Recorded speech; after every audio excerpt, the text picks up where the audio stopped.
जिला कुल्लू की लग घाटी के भुट्टी गांव में एक युवा ठाकुर वेदराम के द्वारा 8 लोगों के साथ मिलकर 12 रुपए लगाकर बुनकर सहकारी सभा की शुरुआत की गई थी, जो आज करोड़ों रुपए का कारोबार कर चुकी है।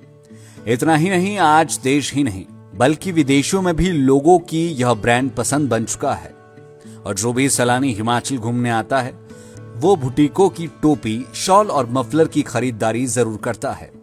आज भी बुटीको वीवर्स कोऑपरेटिव सोसाइटी लिमिटेड बेहतरीन धागे और ऊन के साथ अपने उत्पाद तैयार करते हैं और कभी भी उन्होंने अपने उत्पाद की गुणवत्ता के साथ समझौता नहीं किया है। बुटीको से आज जिला कुल्लू के 1000 से अधिक बुनकर परिवार जुड़े हुए हैं और संस्था आज भी बुनकरों के हित की आवाज को प्रदेश तथा केंद्र सरकार के समक्ष उठाती रहती है। ऐसे में अंग्रेजों के दौर में वर्ष 1944 में मात्र 12 रुपए से शुरू हुई बुटीकों ने आज अंतर्राष्ट्रीय स्तर पर अपनी पहचान बना ली है। वर्ष 1944 में बुटीकों का सफर मात्र 12 रुपए से शुरू हुआ था और उस समय बुटीकों के 12 ही सदस्य जुड़े हुए थे। संस्था को लाहौर में पंजीकृत किया गया था और सभी 12 लोग उस दौरान संस्था के शेयर होल्डर्स थे। उस समय बुटीकों की कार्यशैली पूंजी मात्र 23 रुपए थी। साल 1944 से 1956 तक बुटीको संस्था की प्रगति काफी कम रही और उस दौर में सोसाइटी को बंद करने तक की नौबत आ गई थी। साल 1956 में बुटीको संस्था को नई पहचान देने वाले स्वर्गीय ठाकुर वेदराम ने मात्र 35 वर्ष की उम्र में बुटीको सोसाइटी की बागडोर अपने हाथों में थाम ली। स्वर्गीय ठाकुर वेदराम ने अपने कुशल नेतृत्व में कुल्लू के अधिकतर लोगों को खड्डियों पर ही रोजगार मुहैया करवाए। उस दौर के कोऑपरेटिव सोसाइटियों के इंस्पेक्टर स्वर्गीय सरदार गुरचरण सिंह ने बुटीकों को सहकारिता के क्षेत्र से जोड़ा। स्वर्गीय ठाकुर वेदराम ने अपना एक लक्ष्य रखा कि कुल्लू शॉल के हुनर को आगे ले जाना है तथा सोसाइटी को नो प्रॉफिट नो लॉस के आधार पर चलाया जाएगा। साल 1960 में बुटीकों के 70 क्वार्टर बुनकरों के बनाकर तैयार किए गए और कारीगरों के बुनने के लिए शेड बनाए गए। ऐसे में समिति बुनकरों की मदद से लगातार आगे बढ़ने लगी। साल 1971 में बुटीको के चेयरमैन स्वर्गीय ठाकुर वेदराम का निधन हो गया। उसके बाद बुटीको सोसाइटी की बागडोर मात्र 23 वर्ष की उम्र में वेदराम ठाकुर के बड़े बेटे ठाकुर सत्य प्रकाश के हाथों में आ गई। उस समय बुटीको का कारोबार 14 करोड़ रुपए के आसपास पहुंच चुका था। आज हिमाचल और अन्य प्रदेशों में बुटीकों के 35 शोरूम चल रहे हैं। सत्य प्रकाश ठाकुर ने बुटीकों को शॉल इंडस्ट्री में अग्रणी बनाने के सपने को जीवित रखा। बुनकरों और सोसाइटी के सदस्यों की मेहनत से बुटीको न केवल एक राष्ट्रीय नाम बन गया बल्कि अपने उत्पादों की अनूठी गुणवत्ता और मानक के बारे में विदेशी ग्राहकों से सराहना प्राप्त की। साल 1993-94 में बुटीकों को कपड़ा मंत्रालय से राष्ट्रीय पुरस्कार हासिल हुआ। इसके अलावा साल 2005 में बुटीको को अपने सामाजिक आर्थिक विकास के लिए PhD chamber of commerce and industries की ओर से उद्योग रत्न पुरस्कार भी मिला। यह पुरस्कार हिमाचल प्रदेश के मुख्यमंत्री द्वारा प्रदान किया गया था। कृषि और सहयोग सरकार के तहत सहकारी क्षेत्र के राष्ट्रीय सहकारी विकास निगम में अपने महत्वपूर्ण प्रदर्शन के लिए वर्ष 2008-9 के दौरान सहकारी उत्कृष्टता पुरस्कार से सम्मानित किया गया। यह पुरस्कार केंद्रीय कृषि मंत्री द्वारा दिया गया। वहीं भारत सरकार सोसाइटी ने हथकरघा मंत्रालय, कपड़ा मंत्रालय के लिए विकास आयुक्त से नेशनल मेरिट सर्टिफिकेट भी प्रदान किया। वहीं साल 2020 में जब कोरोना महामारी पूरे भारत में फैली तो इससे संस्था को काफी आर्थिक नुकसान हुआ, क्योंकि संस्था के जो शोरूम पर्यटन स्थलों पर थे वहां पर सैलानियों के ना आने के चलते बिक्री काफी कम हो गई। लेकिन उसके बावजूद भी संस्था ने हार नहीं मानी और बुनकरों को उनके लाभ दिए। कोरोना महामारी का प्रकोप कम होने के बाद भी सोसाइटी काफी समय तक घाटे में चलती रही। ऐसे में समिति के निदेशक मंडल तथा बुनकरों की कड़ी मेहनत से एक बार फिर से कारोबार बेहतर हुआ और सैलानियों के साथ साथ बुनकरों को भी इससे काफी राहत मिली। देश विदेश की अगर बात करें तो यहाँ पर बुटीको आज एक ब्रांड बन चुका है। हिमाचल प्रदेश घूमने आने वाला हर सैलानी बुटीको के शोरूम में आकर टोपी, शॉल, मफलर और पट्टू की खरीदारी अवश्य करता है। और रहे कि साल 2024 में जब प्रधानमंत्री नरेंद्र मोदी मन की बात कर रहे थे तो उन्होंने सहकारिता के क्षेत्र की बात की थी उस दौरान उन्होंने बुटीको समिति के बारे में भी बात की थी कि आखिर किस तरह साल 1944 में मात्र 23 रुपए से यह समिति लाहौर में पंजीकृत हुई थी। उसके बाद आज वह करोड़ों रुपए का कारोबार कर रही है। बुटीको के प्रोडक्शन जीएम दिनेश ठाकुर ने बताया कि बुटीको संस्था के द्वारा जो भी उत्पाद तैयार किए जाते हैं वह आज भारत ही नहीं बल्कि विदेशों के लोगों को भी खूब पसंद आते हैं। बाहरी देशों में भी संस्था के द्वारा कई बार प्रदर्शनियां लगाई गई है और ऑनलाइन माध्यम से भी लोग विदेश में इसकी खरीदारी करते हैं।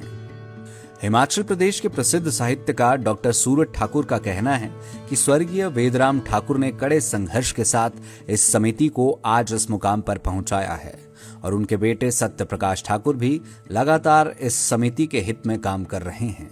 तो जो ये भुट्टी वीवर्स कोऑपरेटिव सोसाइटी है, ये फाउंड हुई थी 18 दिसंबर 1944 में। तो ये बिफोर इंडिपेंडेंस से जब बुटीको की शुरुआत हुई थी, तो बुटीको ने इसके बाद जो ठाकुर वेदराम जी है, जिन द सोल ऑफ बुटीको भी कहा जाता है, उनके नेतृत्व में इस सोसाइटी ने दिन दुगनी रात चौगनी उन्नति की। बट अनफॉर्चुनेटली 1971 में उनका देहांत हो चुका था। तो उसके बाद उनके जो पुत्र हैं श्री सत्य प्रकाश ठाकुर जी, जो कि पूर्व बागवानी मंत्री और अभी अध्यक्ष है बुटीको के, उनके नेतृत्व में इस संस्था ने और ज़्यादा तरक्की की। और जैसा कि आपके आज की डेट में आपको पता है, जो बुटीको है वो नेशनल लेवल पे ही नहीं अंतर्राष्ट्रीय स्तर पर भी बहुत अच्छा काम कर रही है। तो आज बुटीको के जो है कम से कम जो 30 आउटलेट्स हैं हमारे, और इसके अलावा हम ऑनलाइन अपनी जो वेबसाइट है buticoshawls.com, उसके थ्रू भी हम सेल कर रहे हैं और हमारे एक्सपोर्ट बायर्स भी हैं। और इसके अलावा जो हमारे जो डिज़ाइनर्स है काफ़ी, या जो B2B जो बल्क ऑर्डर कहते हैं, वो भी हमारे पास ऑर्डर काफ़ी आते हैं। और इस तरह से इसके अलावा जो हमारी जो संस्था है ये बुनकरों के लिए मतलब काम करती है। हमारी संस्था में जो है वीवर ही है, जो जितने भी हमारे एम्प्लॉयज़ भी हैं वो भी बुनकर में से ही आते हैं। तो इस तरह से लगभग 1000 फैमिलीज़ है जो बुटीको के साथ डायरेक्टली एंड इनडायरेक्टली रोज़गार जिन्हें बुटीको से मिल रहा है।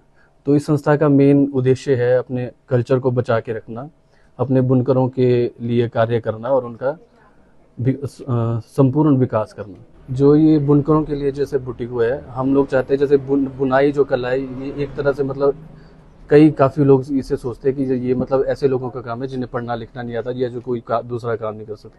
लेकिन जो बुनने की जो कला है ये एक आर्ट है।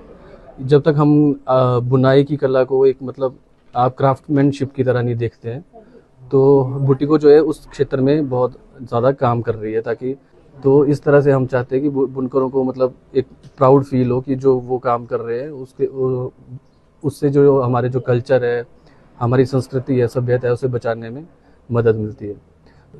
ये कला जो है हमारी बुनाई कला, एक्स्ट्रा वेब टेक्निक, ये हमेशा हम इसको संजो कर रखें और ये बुनाई की कला बढ़े।